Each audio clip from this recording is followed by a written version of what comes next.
बिस्मिल्लाहिर्रहमानिर्रहीम। नाज़रीन, शुरू अल्लाह के नाम से जो बड़ा मेहरबान निहायत रहम वाला है। अस्सलाम वालेकुम सभी मेरे दोस्तों।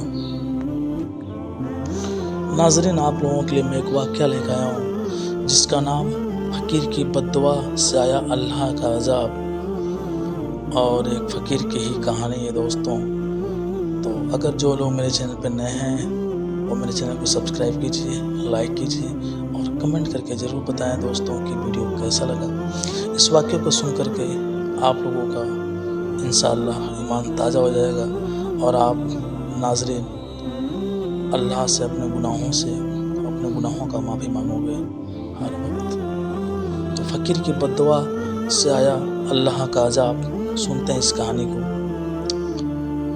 चाचा चमन के मोहल्ले के सबसे कंजूस आदमी थे। उनके घर कोई मेहमान चला जाए तो रस्मी गुफ्तगू के बाद पूछते हैं कि चाय तो नहीं पियेंगे, और ना क्योंकि चाय बहुत नुकसानदेह है। हाँ, शरबत थोड़ा गर्म है, चलेगा क्या? केक बिस्किट वाली दुकान अभी बंद पड़ी है। क्या करूँ, समोसे वाला अभी तेल गर्म कर रहा है। अभी काफ़ी वक्त लगेगा, आप कहाँ इतनी देर बैठे रहोगे? बेचारा मेहमान है सुनकर शर्मिंदा हो जाता है। एक दिन दोपहर को किसी फ़कीर ने उनके घर का दरवाज़ा खटखटाया। चाचा चमन ने दरवाज़ा खोले बगैर पूछे कौन है। फ़कीर बोला, बेटा मेहरबानी करो, मुझे कुछ पैसे दे दो, मेरे पास सब्जी है, रोटी खरीद कर खा लूँगा। चाचा चमन ने बोला, जाओ जाओ, दफ़ा हो जाओ, नहीं है मेरे पास पैसे। पता नहीं कहाँ कहाँ से भिखारी आ जाते हैं मांगने के लिए, खाने से दिल नहीं भरता। चाचा चमन के बेचारे फ़कीर को खूब बातें सुनाई। फ़कीर मायूस हो गया। आखिर उसकी ज़ुबान से बद्दुआ निकली, अल्लाह तुझे हमेशा खाने से दूर रखे, तू भी कुछ ना खा सके, इतना क्या करो। फ़कीर वहाँ से चला गया। कुछ दिन बाद चाचा चमन के पेट में शिद्दत दर्द उठा। दर्द इतना शदीद था कि वह तड़प उठा। घर वाले उनको हॉस्पिटल ले गए। हॉस्पिटल में चाचा चमन के मुख्तलिफ टेस्ट हुए। आखिर पेट के दर्द का पता चल गया और डॉक्टर ने हिदायत की कि 15 से 20 दिन तक हॉस्पिटल में ही रहना होगा ताकि मुकम्मल इलाज किया जा सके। हॉस्पिटल से जब घर वापस आया तो कमज़ोरी से निढाल थे। बहुत ही बुरा हाल था, कोई चीज़ हजम नहीं होती। दही भी कहते तो उल्टी हो जाती। डॉक्टर के पास जाते तो वह कहता कि शायद आपने बद परहेज़ी की है। टेस्ट करवाते तो सब ठीक आता। दवा बाकायदगी इस्तेमाल करने के बावजूद तबीयत संभलने में नहीं आ रही थी। रंग पीला पड़ गया था, थोड़ा सा खाने से भी उल्टी हो जाती।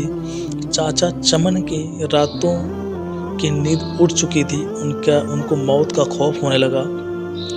सोचते सोचते उन्हें नींद आ गई और ख्वाब में देखा कि पुलाव की देग के पास बैठे हैं, वो सब को चावल बांट रहे हैं। सुबह उठकर चाचा चमन ने घर वालों को अपने ख्वाब सुनाया तो उन्होंने मशवरा दिया कि गरीबों को खाना खिलाओ। चाचा चमन ने खैरो बावर्ची को बुलाया, उससे पूछा कि पुलाव 10 किलो की देग पर कितना खर्च आ जाएगा। बावर्ची ने खर्च बताया। चाचा चमन तो कंजूस थे, आप लोगों को नाज़रीन पता है। 10 किलो की देग पर उन्होंने होने वाले खर्च को सुनकर बड़े परेशान हुए, लेकिन फिर सोचा कि शायद खैरात करने से मैं ठीक हो जाऊं। उन्होंने इतवार के एक दोपहर को ये मुश्किल मरहला तय कर लिया और मोहल्ले के नौजवानों की मदद से मोहल्लेदारों और गरीब लोगों को खाना खिलाया। चाचा चमन अब काफ़ी पुरसुकून होने लगे, अच्छे लगने लगे। लेकिन जब उस फ़कीर की ख्याल आता तो फिर वही मनहूस दर्द शुरू हो जाता। कई दिन ऐसे ही बाद बीत गए। एक शाम को किसी फ़कीर की आवाज़ आई, अल्लाह के नाम पे दे दो बाबा। चाचा चमन भाग कर गए तो देखा कि वही फ़कीर था जिसने उन्होंने बद्दुआ दी थी। चाचा चमन उस फ़कीर का हाथ पकड़कर अपने घर के अंदर ले आए। फ़ौरन ही उन्हें अपने बड़े लड़कों को होटल से कई किस्म के खाने लाने के लिए भेजा। कुछ ही देर में लड़का होटल से बहुत से खाने ले आया। चाचा चमन और फ़कीर ने पेट भर के साथ में खाना खाया। जाते वक्त फ़कीर बहुत खुश था। एक हफ्ता इलाज के बाद चाचा चमन मुकम्मल तौर पर सेहत याब हो चुके थे। दोस्तों, आपके घर पे या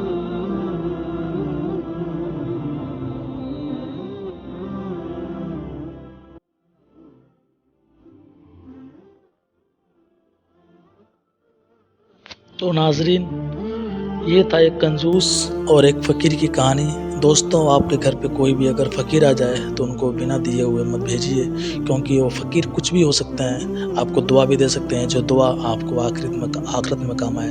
और हम सब चलें अल्लाह से माफ़ी माँगे अपने गुनाहों के, क्योंकि हम लोग बहुत गुनहगार हैं नाज़रीन। और अल्लाह के रास्ते पे चलें, अल्लाह के रसूल के बताए हुए रास्ते पे चलें। नाज़रीन, हम लोग अल्लाह से मोहब्बत करें और अल्लाह के रसूल से मोहब्बत करें। इससे क्या होगा, असल ज़िंदगी हमारी कामयाब होगी, क्योंकि दुनिया की ज़िंदगी कामयाब करना हमारा मकसद नहीं है। नाज़रीन, हमारा मकसद है आखिरत की ज़िंदगी जो है, असल जो ज़िंदगी हमारी है कब्र के बाद शुरू होती है, और उस ज़िंदगी को हम कामयाब करना हमारा मकसद है।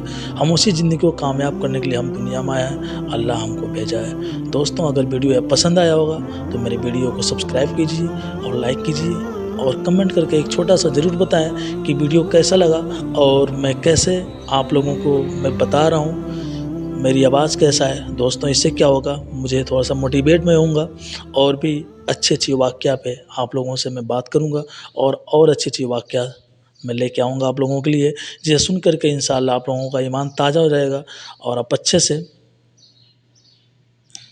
तो फिर मिलेंगे किसी और नेक्स्ट वीडियो में।